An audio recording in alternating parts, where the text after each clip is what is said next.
राजन भाई, हमारा पूरा घर गर्मी से भभक रहा भैया, तो सोचा कि पेड़ की टहनियों से घर की छत को ढक ले, तो उससे गर्मी भी नहीं पड़ेगी और घर थोड़ा ठंडा भी रहेगा भैया।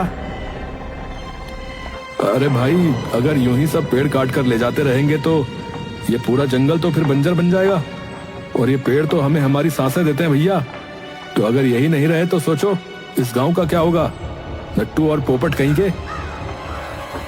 ये बात तो ठीक है राजन भैया, पर इतनी गर्मी का क्या करें बताओ। अरे क्या करें क्या, वही करो भाई जो मैं कर रहा हूँ। आओ मेरे साथ जंगल में जाके पेड़ों की ठंडी छांव में मजे लेंगे, और क्या। आओ चलो। अभी तो नहीं भैया, अभी तो घर पर बीवी इंतजार कर रही है, पर आगे से कभी पेड़ नहीं काटेंगे ये बोल दे रहे हैं आपको। हाँ नहीं तो। बहुत बढ़िया नट्टू, बहुत बढ़िया, चलो निकलते हैं हम भी हैं। ये कहकर राजन जंगल के अंदर चला जाता है। राजन थोड़ी दूर ही चलता है कि अचानक से भूकंप आ जाता है। राजन के पांव तले जमीन जोर जोर से हिलने लगती है, जिसकी वजह से राजन धड़ाम से नीचे गिरता है और उसका सर जाकर जमीन पर लगता है। अरे मोरी मैया, अरे ये क्या हुआ एकदम से है? ये पैरों तले जमीन खिसकना अब तक तो सुना ही था, पर अब ये तो सच में होने भी लगा भैया है। राजन सर मसलता हुआ अपनी दाहिनी ओर देखता है। वहाँ एक भीड़ा सा रास्ता जा रहा है, जिसके दोनों साइड पर पेड़ हैं, और दोनों पेड़ उस रास्ते के आगे झुके हुए हैं, जैसे दो चौकीदार पहरेदारी कर रहे हों। अरे अरे, ये रास्ता कहाँ से आया?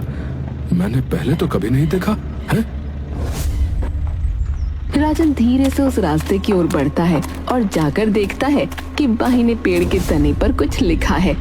राजन झुककर पढ़ने लगता है। जितना प्यार तुम मेरे घर को दोगे, उतना ही प्यार मेरा घर तुम्हें देगा। ये पढ़ के राजन और विचलित हो जाता है। फिर वो झुककर उन दोनों पेड़ों के पार चला जाता है।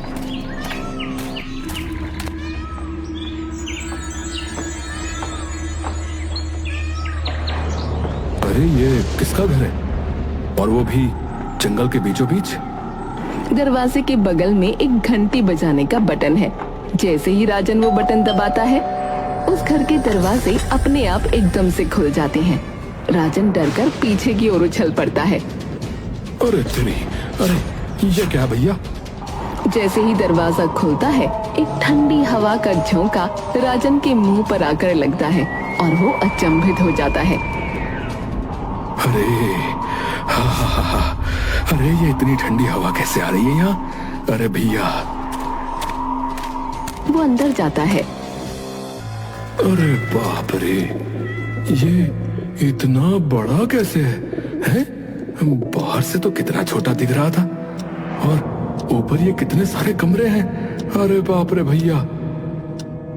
वो सामने रखे बिस्तर, जिस पर मलमल की चादर बिछी थी, उस पर जाकर बैठ जाता है। अरे वाह वाह वाह, है इतना मुलायम बिस्तर पहली बार देखा है भैया। आहा। वो चारों ओर देखता है। अरे पर भैया, इतना बड़ा घर ये है किसका?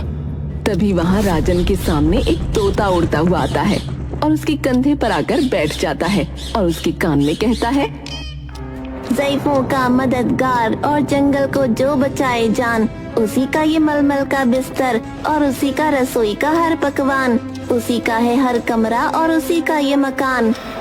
तोते को बोलता देख राजन स्तब्ध रह जाता है।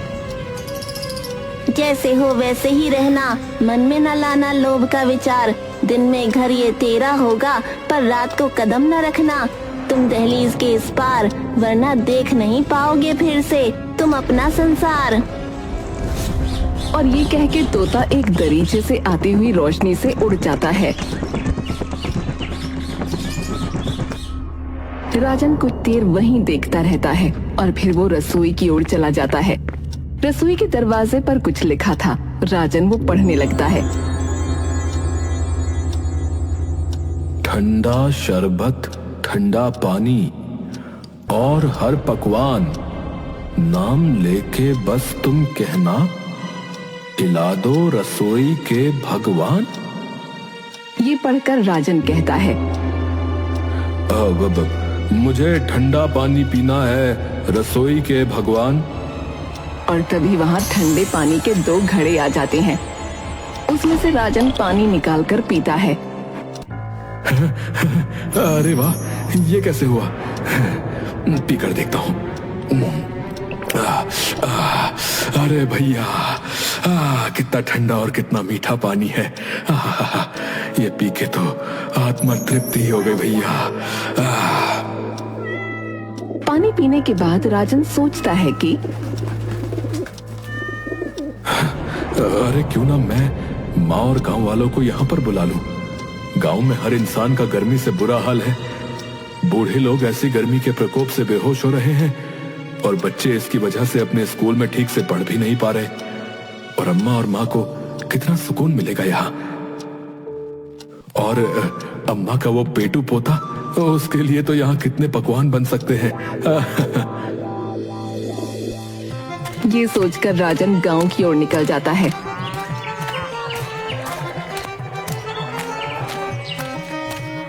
और सभी गांव वालों को इकट्ठा कर लेता है। अरे भैया, अरे मैं सभी गांव वालों के लिए ऐसी खबर लाया हूँ कि सुन के सबकी तबीयत तंदुरुस्त हो जाएगी भैया। ये सुनकर सभी उससे पूछते हैं कि ऐसी क्या बात है। अरे ऐसी क्या बात है? क्या बात है भैया? अरे क्या बात हो गई? क्या हो गया? क्या बात कह रहे हैं? अरे क्या बात है भैया? अरे क्या हो गया है? क्या बात कह रहे हैं? अरे क्या हो सकता है? क्या बात कह रहे हैं? क्या हो गया? अरे भैया, बात यह है कि आप सभी को इस भीषण गर्मी से बचाने का एक रामबाण उपाय मिल गया है भैया। ये सुन के सत्तू सरपंच, जो अपने 2 चमचों सोमवीर और राजवीर के साथ खड़ा है, वो बोलता है, अरे ऐसा क्या मिल गया तुम्हें? हमें भी तो बताओ भाई राजन। जी सरपंच जी, अभी बताता हूँ। असल में हुआ यूं कि मुझे जंगल में एक रहस्यमय घर मिल गया है जिसके अंदर ठंडी हवा चलती है।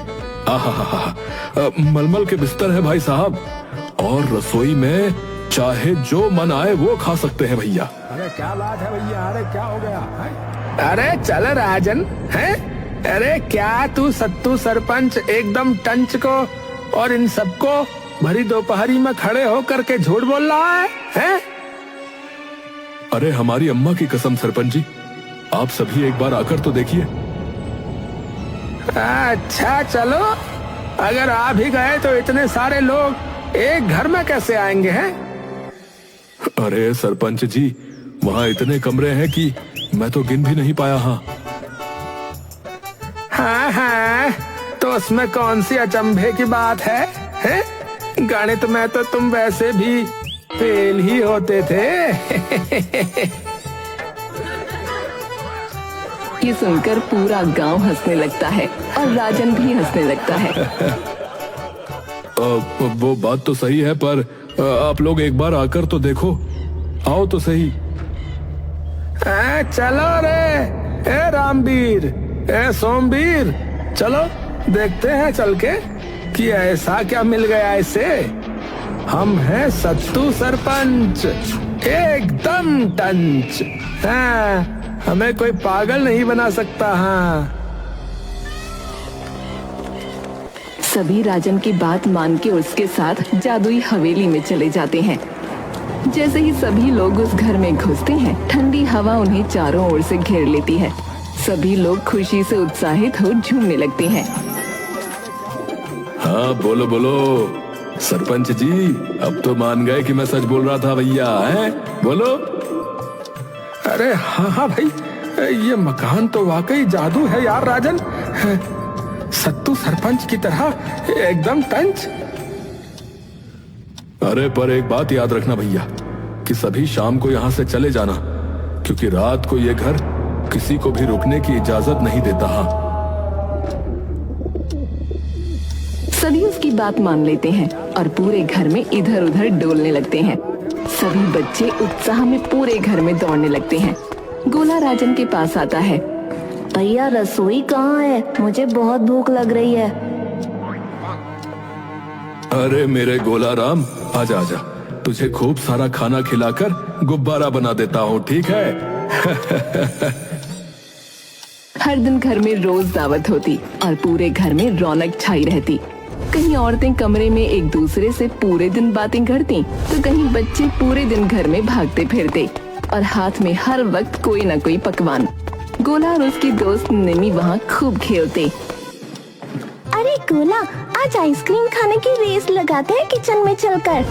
निमी और गोला दोनों रसोई में दौड़े जाते हैं और बेसब्री से गोला वहाँ जाकर चिल्ला देता है, आइसक्रीम की बारिश कर दो, हे रसोई के भगवान। अरे बुद्धू, पूरी रसोई गंदी हो जाएगी, ये क्या मांग लिया तूने? अरे कुछ नहीं होता, चल कंपटीशन लगाते हैं कि कौन सबसे ज्यादा आइसक्रीम 2 मिनट में इकट्ठी करेगा। पूरी रसोई में आइसक्रीम बरसने लगती है। दोनों निमी और गोला सिर पे थाली लेकर भाग के आइसक्रीम इकट्ठी करने लगते हैं। ए गोला, तू मुंह खोल के क्यों भाग रहा है? ताकि साथ साथ आइसक्रीम खा भी सकूं। भागते भागते दोनों आइसक्रीम पर फिसल कर गिर जाते हैं और हंसने लगते हैं। कई दिन गांव के बच्चे और बूढ़े उस घर में रोज सुबह आते और शाम को वापस अपने घर लौट जाते। बच्चे दिन में खूब आराम से पढ़ते और रोज रसोई से कुछ न कुछ लेकर खाते रहते और बूढ़े लोगों को भी दिन में मलमल के बिस्तर पर लेटकर खूब सुकून मिलता। लेकिन सत्तू सरपंच जब भी लौटकर घर जाता तब उसकी खूब जान जलती।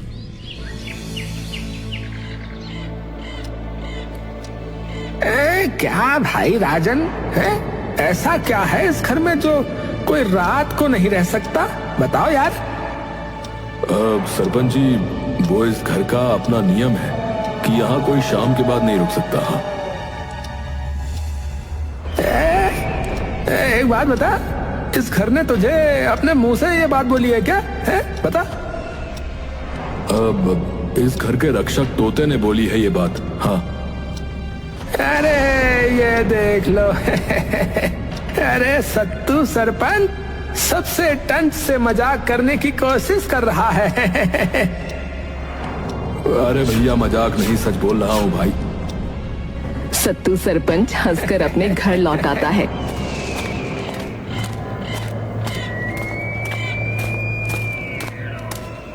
लेकिन सत्तू सरपंच का घर आने पर फिर से दिमाग खराब हो जाता है।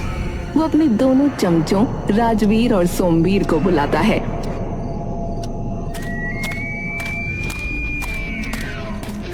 क्यों रे? तुम लोगों को ना लगती गर्मी रात को? है तुम लोगों का मन नहीं करता कि रात को मलमल की चादर ओढ़कर हवेली की ठंडी हवा में सोने का? है बोलो बोलो। अब मन तो बहुत करता है सरपंच साहब, पर रात को वहां जाना मना है ना। धत, किसने बोला? उस राजन ने?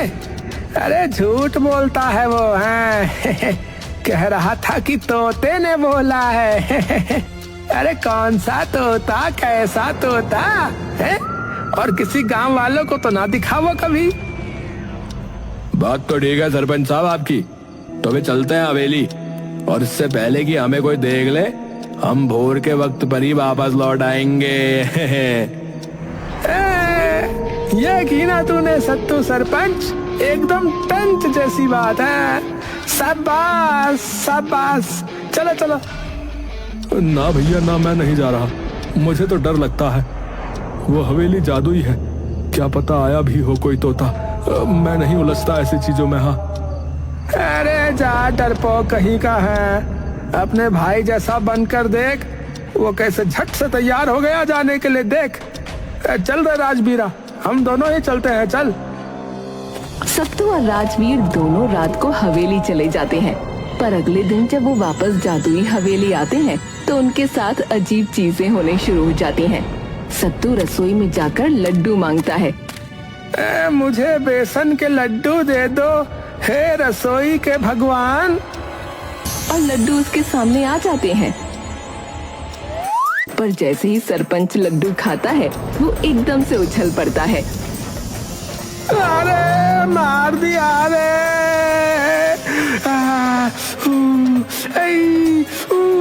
अरे बेसन के लड्डू में इतनी सारी मिर्ची कैसे आ गई? वहीं दूसरी ओर जब राजवीर जो मुलायम बिस्तर पर लेटने के लिए कूदता है तो बिस्तर एकदम से पत्थर का हो जाता है। आई, अरे टूट गई रे, पूरी कमर टूट गई। अरे किस कमबख्त ने यहाँ पत्थर ला कर रखा है इसके नीचे। अरे पूरा दिन उनके साथ यही होता रहा, लेकिन फिर भी दोनों बाज नहीं आते और फिर से उस दिन रात को सोने जादुई हवेली पर पहुंच जाते हैं। जैसे ही दोनों सोने के लिए लेटते हैं, उनके सामने वो तोता अचानक आ जाता है। दोनों डरकर अपने बिस्तर से उठ पड़ते हैं। तोता जोर से चिल्लाता है, ये हवेली है जंगल की देन, रात को छीना तुमने इसका चैन। गलती से माफी एक बार, मेरे घर से इतना प्यार कि आए फिर से दूसरी बार, तो फिर भूल जाओ तुम अपना संसार। अगले दिन जब घर वाले वापस हवेली की जगह पहुंचते हैं तो देखते हैं कि हवेली वहाँ है ही नहीं। ये देखकर सभी दंग रह जाते हैं। तभी भीड़ में खड़ी नीलम पूछती है, अरे राजन, तेरी जादुई हवेली कहाँ गायब हो गई? अरे पता नहीं, कल तक तो यहीं थी, तुमने भी तो देखा था। तभी वहाँ सोमवीर भागा आता है। भाई राजन, मेरा भाई कल से घर नहीं आया। वो 2 दिन से हर रात को सरपंच के साथ यहाँ सोने आता था, पर न जाने क्या हुआ कि आज मुड़ के लौटा ही नहीं। हो, तभी हवेली गायब है, क्योंकि उन्होंने हवेली का नियम तोड़ दिया।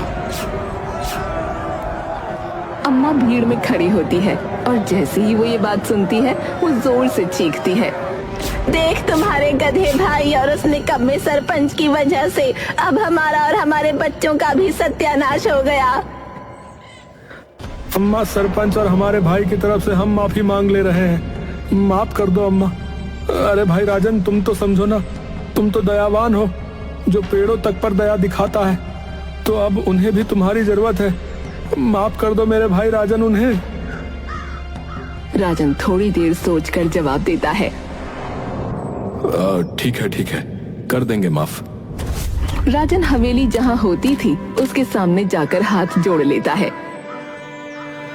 हे जादुई हवेली, तुम प्रकृति की देन हो, हम सबको खुद में सवारे रखती हो, जैसे एक माँ अपने बच्चे को अपनी कोख में सवार के रखती है।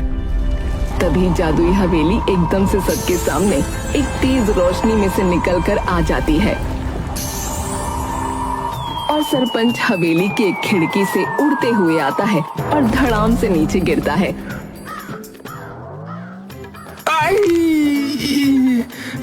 कहाँ पटक गए भैया? भैया पहुंच गए, वापस आ गए। माफ कर देना भाई मुझे राजन, मैंने प्रकृति के नियम तोड़े और अपने साथ साथ पूरे गांव का भी नुकसान करा दिया। कोई नहीं, आपको अपनी गलती का एहसास हुआ, हमारे लिए यही आपका माफीनामा है। चलिए घर चलिए सत्तू भैया। और सभी गांव वाले हंसते खेलते हुए और बच्चे तो सरपंच की पीठ पर चढ़कर हवेली के अंदर चले जाते हैं।